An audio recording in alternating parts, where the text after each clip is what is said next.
Lula e a turma do Lula têm dito sobre a captura do Nicolás Maduro, né?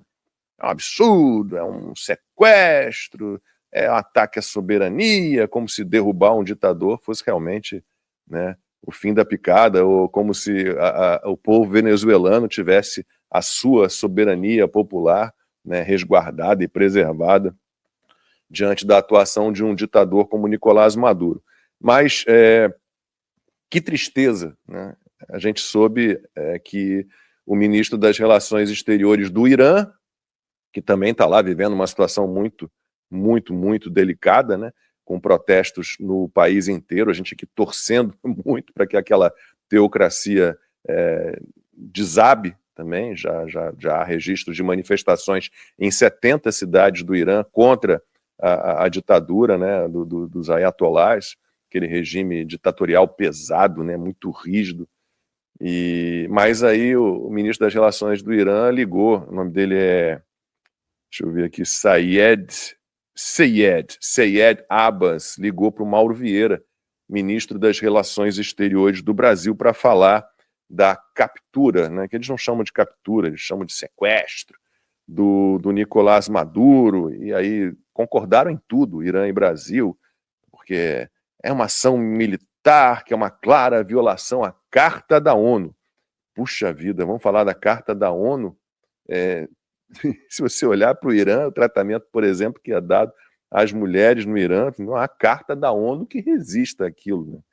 E aí, durante a ligação, segundo o governo iraniano, que foi quem divulgou a informação sobre essa ligação, né, os dois países, Brasil e Irã, concordaram em mobilizar outras nações em desenvolvimento para, entre aspas, estreitar a cooperação e coordenação por meio de fóruns internacionais sob a justificativa de combater o unilateralismo, defender o direito internacional e os princípios presentes na Carta da ONU, né? Como se, por exemplo, Nicolás Maduro, assim como o Irã, né, respeitasse a Carta da ONU. Então, isso acontece por quê, Lacombe? Porque não há hoje uma seriedade. Isso aqui não é nem um papo para a nossa audiência, que a nossa audiência nem merece ouvir esse tipo de explicação. Mas caso aquele teu parente burro, aquele teu vizinho imbecil, que ainda continua acreditando nesses chavões, ouça esse programa, é para ele que eu vou falar. Qual é o grande erro da linguagem moderna atual que o professor Olavo de Carvalho pontuou bem e esclareceu? No Brasil, especificamente, as pessoas discutem conceitos e palavras. Ou seja, eles discutem signos. Quando, na verdade, o que deve ser discutido é a referência. Então, olha os termos que você utilizou aí no início. Não você, né? Você reportou utilizados por esses psicopatas. Como é que são as palavrinhas aí? Combater o multilateralismo. Vamos lá. Disse que a ação militar americana é uma clara violação da Carta da ONU e que eles vão estreitar a cooperação e coordenação por meio de fóruns internacionais para combater o unilateralismo, defender o direito internacional e os princípios presentes na Carta da ONU. Então vamos pegar o tal do unilateralismo, tá? E o que eles falam ali de respeitar as cartas da ONU. Né? Eu preciso explicar para quem não é da nossa audiência que a ONU, por exemplo, acha ok tudo o que acontece na Coreia do Norte. Não condena. Vocês lembram quem é que estava no Conselho de Segurança da ONU? Os membros mudam, né? Mas no Conselho de Direitos Humanos da ONU, estava lá, numa época estava Cuba, China. Não sei se mudou, porque toda hora eles ficam mudando, né? Alguns são permanentes, outros ficam mudando. Então, aí, o que o professor Olavo ensinou para nós brasileiros, em língua portuguesa, algo que nem os americanos têm com a finesse do Olavo, né?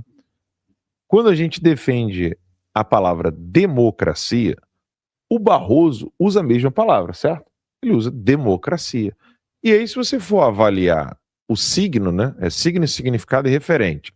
Então, se você for pensar Pô, mas eu estou defendendo a democracia. Mas o Barroso também falou que está defendendo a democracia.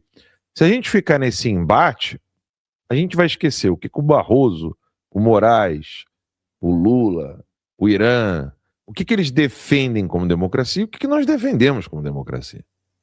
Então a palavra ela não é a mesma. Se escreve igual, né, se pronuncia da mesma maneira, mas aqui é manga fruta e manga de camisa.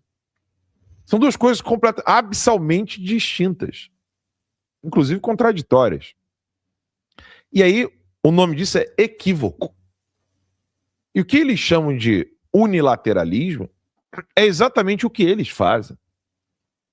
Eles é que querem um mundo unilateral. Se não for do jeito deles, não pode existir. Então o Brasil, sério, né, que são vocês que estão nos assistindo, mas o Brasil, sério, que ocupa cargo importante, cargos que bem categorizado pelo professor Olavo de Carvalho como a classe falante, é o jornalista da sua cidade, o radialista, o advogado de maior relevância da sua cidade pequenininha, ou os advogados de maiores relevâncias com maior relevância dentro da sua cidade grande, é o sindicato do não sei quê, enfim, a classe falante é aqueles que quando abrem a boca para falar, eles têm uma multidão para escutá-los, né? Inclusive os tais influenciadores também são, de alguma maneira, classe falante no país. Porque você, em casa, com seu vizinho, não é uma classe falante, porque você, ao falar, você vai alcançar a sua família, seus amigos, seu colega de trabalho e algumas pessoas que te seguem ali na internet. Mas quando você está em algum grau de relevância, a sua voz é ampliada. Essas pessoas são consideradas, então, a classe falante dentro de um país. Hoje, a classe falante brasileira trata esta falsidade conceitual com seriedade. Essa falsidade... Saiu notinha da CFM, acabou de sair, depois eu leio. Não, pode ir. Não, quer concluir? Não, porque é urgente não tratar com seriedade farsantes, filhos de uma P, tá? Esses canalhas, eles não podem ser tratados como pessoas sérias, só porque eles estão numa porcaria de um cargo burocrático. A gente tem que voltar, o Brasil precisa ter, e isso é uma das coisas que eu mais desejo com a timeline, é popularizar o normal. Popularizar o real. O real e o normal precisa voltar a ser hegemônico.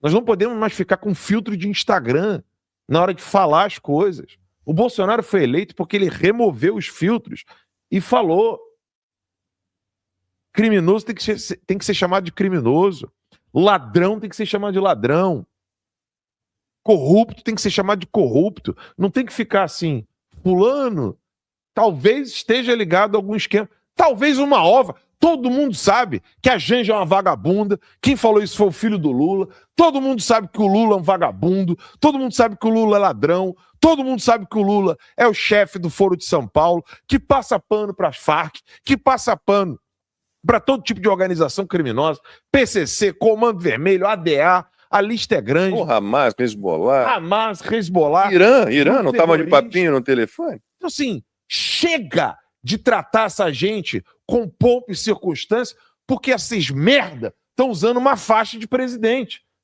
que sabe lá Deus como é que colocou no peito dele. Nós precisamos parar de tratar essa gente como pessoas normais. São psicopatas, em muitos casos assassinos, em muitos casos chefes de organização criminosa, que precisam ser tratados como tal.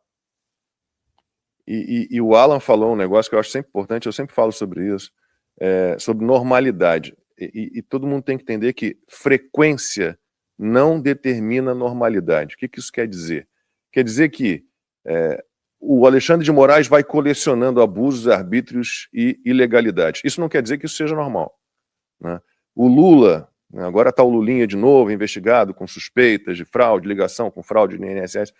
O volume de corrupção enorme que a gente vê, o PAC, novo PAC, falaremos daqui a pouquinho sobre isso.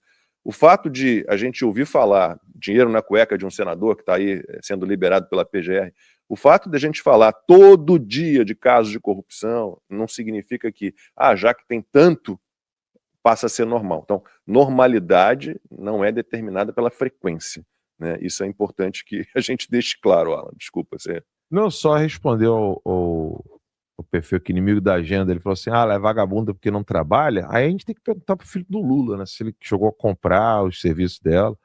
Eu não sei porquê. Eu suspeito que o filho do Lula chamou a Janja de puta. Inclusive, tem as mensagens, né? O print das mensagens, se não me engano, de WhatsApp. Né? Tenho certeza que não foi por causa de indignação. Eu acho que ele estava descrevendo uma atividade profissional.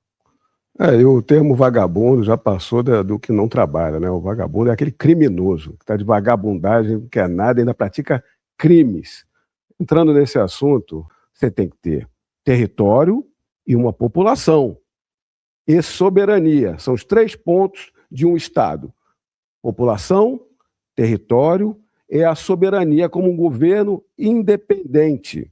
Se você tem uma Constituição, um Estado independente, um país independente, ele é feito ali como se fosse um grande contrato para dar segurança e proteção daquela população naquele território.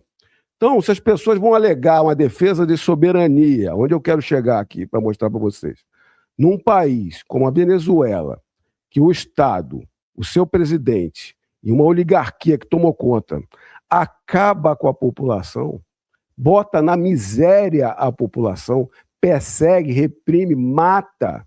A taxa de desnutrição das crianças venezuelanas é em alto grau, de 75%. Um país riquíssimo em riquezas naturais está destruído por causa de um ditador que toma o país para fazer um narcotráfico mundial e abastecer China e Rússia do seu petróleo, sem contabilização, sem infraestrutura, com genocídio, perseguição, narcoterrorismo.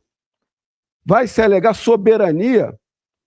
Um presidente tem que respeitar a soberania para proteger sua população. Primeiro, para ter liberdade, dignidade da pessoa humana e democracia. Nada disso acontece na Venezuela.